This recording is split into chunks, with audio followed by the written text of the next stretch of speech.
सर्वांना सस्नेह जय जिजाऊ. बांधवांनो, टायटल तर तुम्ही बघितलंच असेल. पॉलिटिकल सायकोलॉजी, राजकीय मानसशास्त्र या विषयावरती आपल्याला गंभीरतेने चर्चा करायची आहे. विषय खूप मार्मिक आहे. व्हिडिओ शेवटपर्यंत बघितला पाहिजे, तरच तुम्हाला समजणार की राजकीय लोक म्हणजे राजकारणी जनतेला कशा पद्धतीने मूर्ख बनवतात. या विषयावरती आज सखोल चर्चा आपण या व्हिडिओच्या माध्यमातून करणार आहोत. बांधवांनो, मी अविनाश मोहिते आणि आपण पाहताय Avinash Mohite official YouTube channel. या चॅनलवरती जर पहिल्यांदाच आपण आलेला असाल तर प्रथमतः आपणा सर्वांचं मी या ठिकाणी स्वागत करतो आणि आपल्याला विनंती करतो की अविनाश मोहिते ऑफिशियल या YouTube चॅनलला आपण लाईक करावं, शेअर करावं आणि मोठ्या संख्येने सबस्क्राईब करावं. बांधवांनो, हा विषय आपल्या समोर मांडत असताना काही उदाहरणं मी पुराव्यानिशी आपणाला देणार आहे. पण आठ एकच आहे की हा व्हिडिओ आपण शेवटपर्यंत पाहिला पाहिजे. बांधवांनो, या देशामध्ये लोकशाही येऊन किमान 75 वर्ष झालेली आहेत. म्हणजे देशाला स्वातंत्र्य मिळून किमान 75 वर्ष उलटून गेलेली आहेत आणि तरी सुद्धा आपला देश पारतंत्र्यामध्येच आहे. त्याचं कारण असं आहे की आपल्या देशातील सत्ताधाऱ्यांनीच आपल्या जनतेला वेठीस धरलंय, मूर्ख बनवलंय.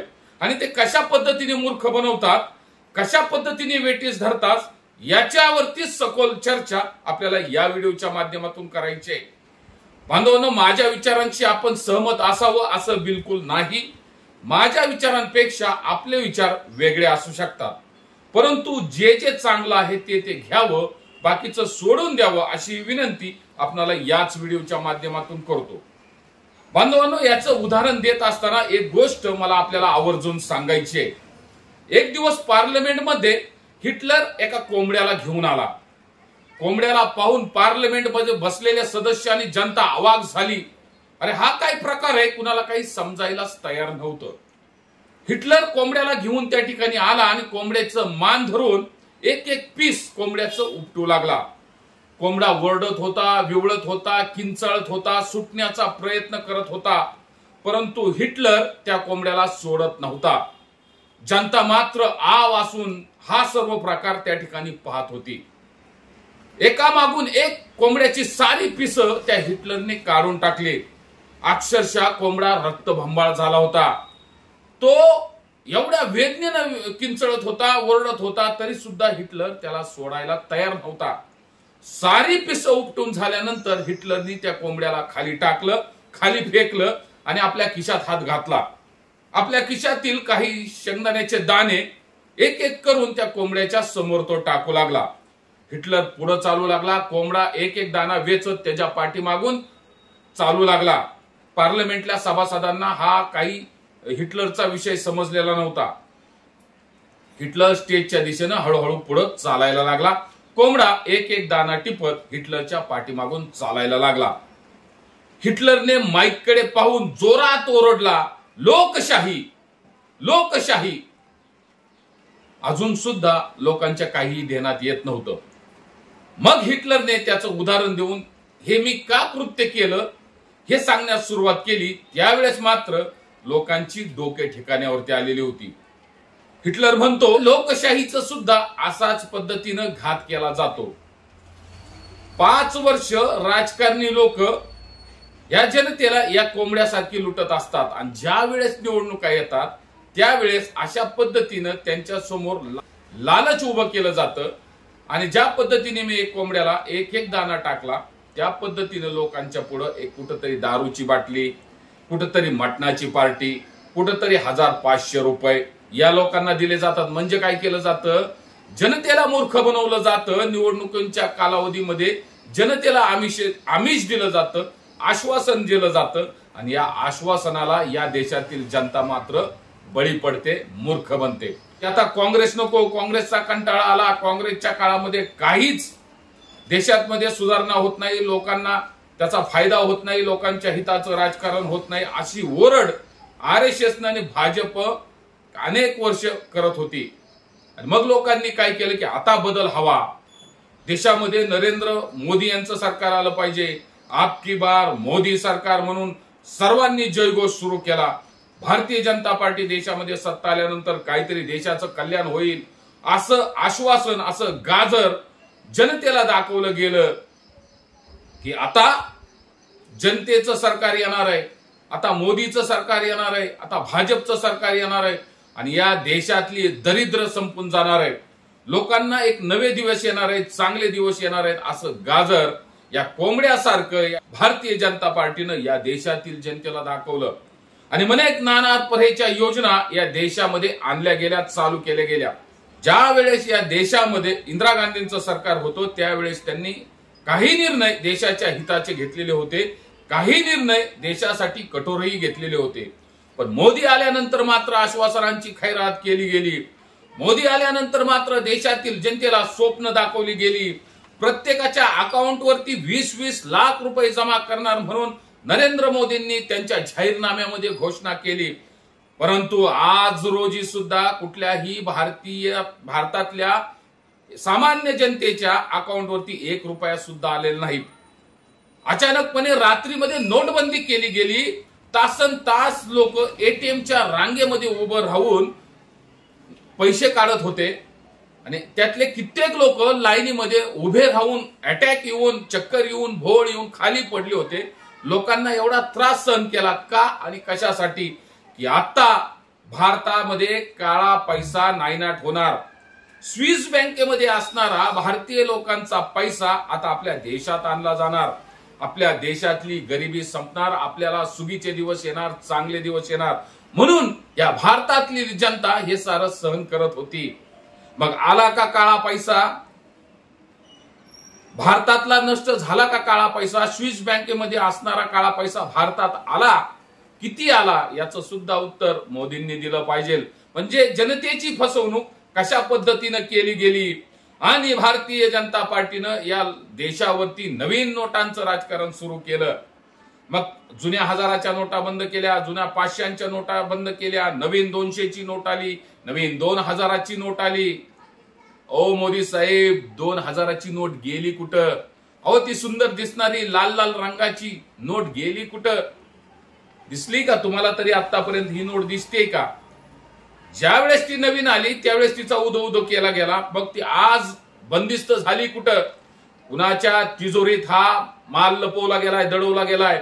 निवडणुकी आल्या की त्या काढला जातो. आता बघा, खासदारकीच्या वेळेस लाल लाल नोटांनी धुमाकूळ घातला होता. याच पद्धतीने आता विधानसभेच्या निवडणुका आल्यात, महानगरपालिकेच्या निवडणुका आल्यात. हाच भारतीय जनता पार्टीने लपून ठेवलेला तो काळा पैसा, ती 2000ची नोट पुन्हा एकदा तुम्हाला चलनात आलेली पाहायला मिळून येईल. मग तीच नोट तुम्हाला आणि आम्हाला लालच देऊन दिली जाईल आणि त्या नोटेच्या लालचे पायी त्या कोंबड्यासारखी अवस्था आपली होईल. आणि मग सारं दुःख विसरून, सारं कष्ट विसरून आपण ती 2000ची नोट आपल्या खिशात घालून आनंदाने नाचत नाचत आपण घराकडे जाऊ. बांधवांनो, ह्याचा विचार केला गेला पाहिजे. म्हणूनच खरा खटाटोप या व्हिडिओच्या माध्यमातून या ठिकाणी मी करतोय. प्रबोधन झालं पाहिजे, समाजाला समजलं पाहिजे की आपली फसवणूक कशा पद्धतीने होतीये. गुलामाला गुलामगिरीची जाणीव केल्याशिवाय तो बंड करून उठणार नाही, असं बाबासाहेबांनी जे वाक्य लिहून ठेवलंय ते वाक्य काही खोटं नाही. आपल्याला गुलामगिरीची सवय झालीये. या देशातल्या जनतेची मानसिकता झाली गुलामगिरीची. त्या मानसिकतेतून तो बाहेर यायला तयार नाही. म्हणून बांधवांनो, सुधारलं पाहिजे, वेळी सावध झालं पाहिजे, अशी भूमिका या व्हिडिओच्या माध्यमातून या ठिकाणी मांडण्याचा प्रयत्न करतोय. या महाराष्ट्रामध्ये कुठल्या कुठल्या योजना आज तागायत चालू केल्या. आयुष्यमान भारत योजना ही तर योजना तुम्हाला माहितीच असेल. काय झालं या योजनेचं? मोदी साहेब, महाराष्ट्र सरकार उत्तर दिलं गेलं पाहिजे.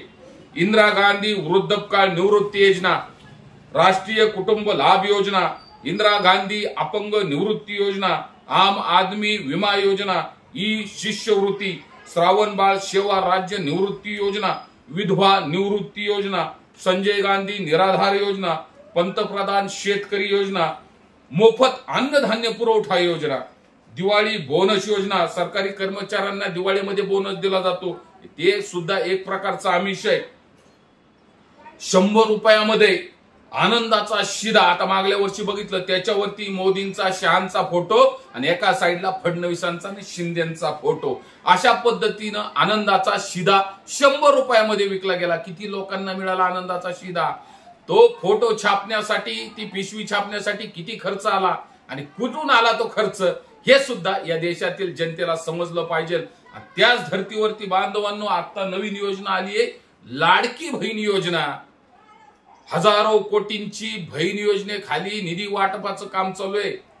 का आणि कशासाठी हे तुम्हाला समजत नाहीत? एवढे दूधखुळे आहात का? अहो, आमदारकी आता समोर आली आहे, विधानसभा समोर आणल्या आहेत.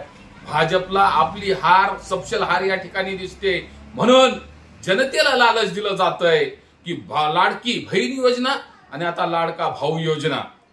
का आणि कशासाठी आणि किती दिवस चालणार आहे? मागल्या योजनांचं काय झालं तेव्हा आता ह्या योजना अंमलात आणल्या जातील. ह्या योजना सपशेल खोट्या योजना आहेत हे समजून घेतलं पाहिजे. त्याच्यासाठीच हा खास करून व्हिडिओ आहे मित्रांनो.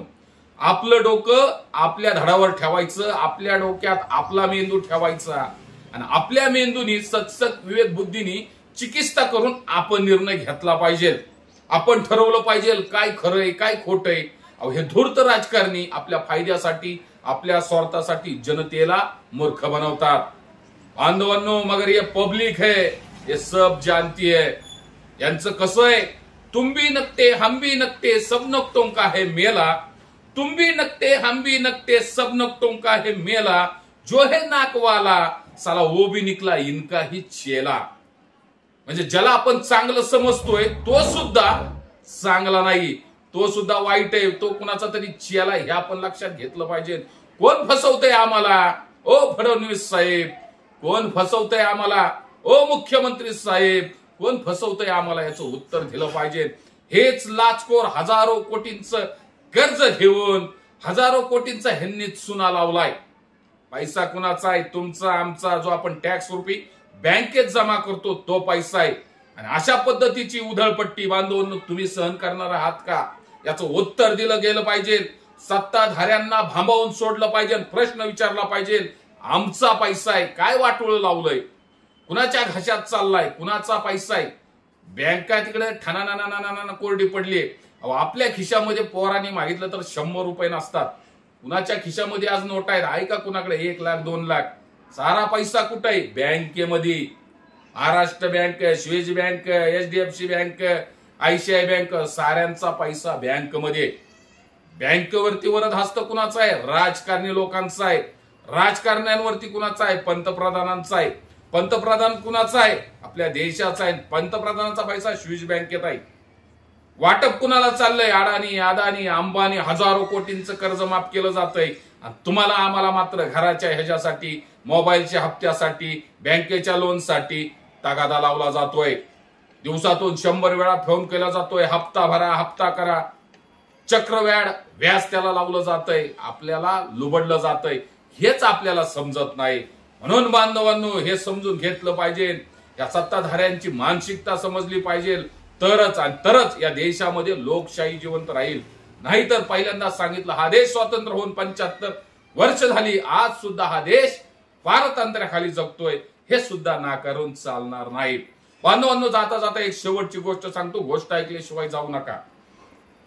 एका जंगलामध्ये एक सिंह वृद्धकाळाने व्याकुळ झाला होता. 100 वय घाटून पार झालेली होती. आता त्याला आपलं मरण दिसू लागलं होतं. शिकार करण्याची क्षमता त्याच्या अंगात उरलेली नव्हती. पण तो सिंह जंगलाचा राजा आहे, तो हुशार आहे, त्याला अक्कल आहे. एका कोल्ह्यावरती झडप घालून त्यांनी त्या कोल्ह्याला पकडलं.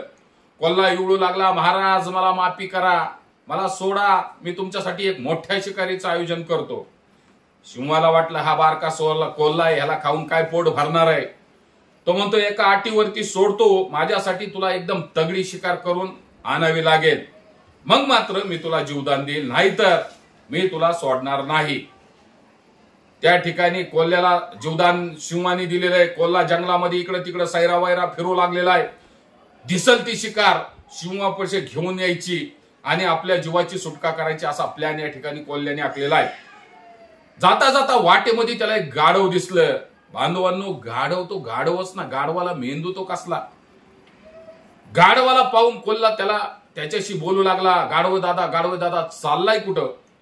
अहो, ह्या जंगलाचा राजा सिंह त्यांनी तुम्हाला आमंत्रण धाडलंय. गाढव गडबडला. का आणि कशासाठी विचार करू लागला. अहो म्हणलं आता शिव म्हातारा झालाय, त्याला खुर्चीवरती बसता येत नाही, त्याला राज्य सांभाळता येत नाही, म्हणून त्यांनी राजा म्हणून या जंगलाचा तुमची निवड केलेली आहे. चला लगबगीने शिवाकडे जाऊ आणि एकदा खुर्चीवरची तुम्हाला बसवलं, सिंहासनाच्या गादीवर तुम्हाला बसवलं की मी मग श्वास घ्यायला मोकळा. बांधवांनो, गाढव तो गाढवच, त्याला अक्कल कसली, त्याला उच्चार करण्याची मेंदू तर त्याच्या डोक्यात कसला.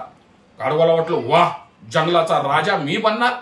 स्वप्न बघू लागलं गाढव आणि स्वप्न नगरीमध्येच त्या कोल्ह्याच्या पाठीमागं चालू लागलं. जसं जसं कोल्ह्याने गाढवाला शिवाजवळ आलं, शिवाला शिकार दिसली, त्याच्या तोंडाला रक्ताची चव येऊ लागली, तसा शिवाने गाढवावरती झपट मारली आणि गाढवाचं मुंडकं दाबण्याचा प्रयत्न केला. झटापटीमध्ये गाढवाचे कान सिंहाच्या तोंडात आले. एक झटका मारून त्यांनी गाढवाचे दोन्ही कान तोडले. गाढव कसाबसा निसटला आणि पळू लागला. मग मात्र गाढवाची अवस्था एकदम दयनीय झालेली होती. गाढवाच्या पाठीमागून कोल्हा सुद्धा पळत सुटला.